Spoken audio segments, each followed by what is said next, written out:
All right, if you like true crime TV, you're going to love this. The death of a woman in South Texas was baffling initially, right? The medical examiner ruled that Maria Muñoz died from a combination of drugs in her system, but they really couldn't figure out how they got there.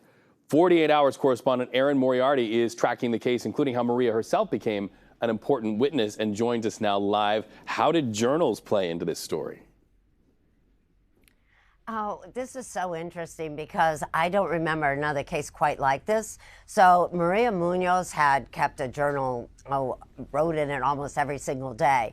And her journals became very significant in this case because when she was found unresponsive, her husband called 911 and he told investigators he thought she had taken medication, clonazepam. But when the medical examiner read the journals, the medical examiner did not think that she seemed depressed. It seemed like she was looking forward to the future. So actually ruled out suicide. And then they became very important at trial because it was in the journals that investigators and prosecutors learned that she was really thinking about leaving this marriage. Her husband had been having an affair for 2 years. Her husband had even taken his girlfriend on 2 European trips that the wife knew about, and she was finally done, and that was clear in the journal. So what was rare was that the prosecutors said it was one of the few times they actually had a victim who was able to testify at the trial through these journals. Right, through the journals. Okay, so we have the mitigating circumstances of a husband who had a wandering eye, and that's putting it at a minimum there. But how did they actually make the case and tie it to murder? Well, it was very tough because initially when Maria was found, they knew she had a mixed drug intoxication in her system, but she didn't have any kind of defensive wounds, so it didn't look like someone had forced it on her.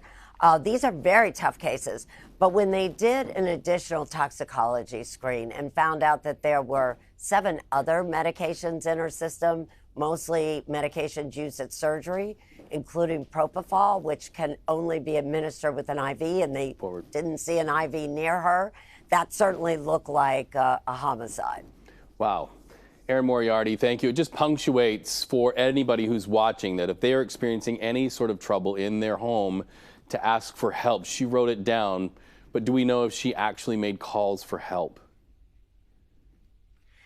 You know, that's such an interesting question, Reed, because this really is a case that makes you think about domestic violence.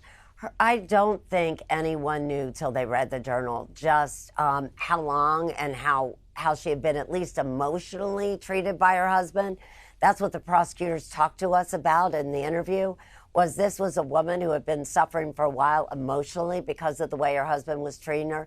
But no, I think she kept most of it in the journal. I think no one thought her husband, who had a very good job at a hospital in Laredo, would ever do something like this. So yes, you make such a good point. This is a case that should remind people to look at their friends if they are concerned about the relationships. All right, thank you so much. We are so glad to be able to see this reporting. It drives home deeper truths. Erin, thank you so much.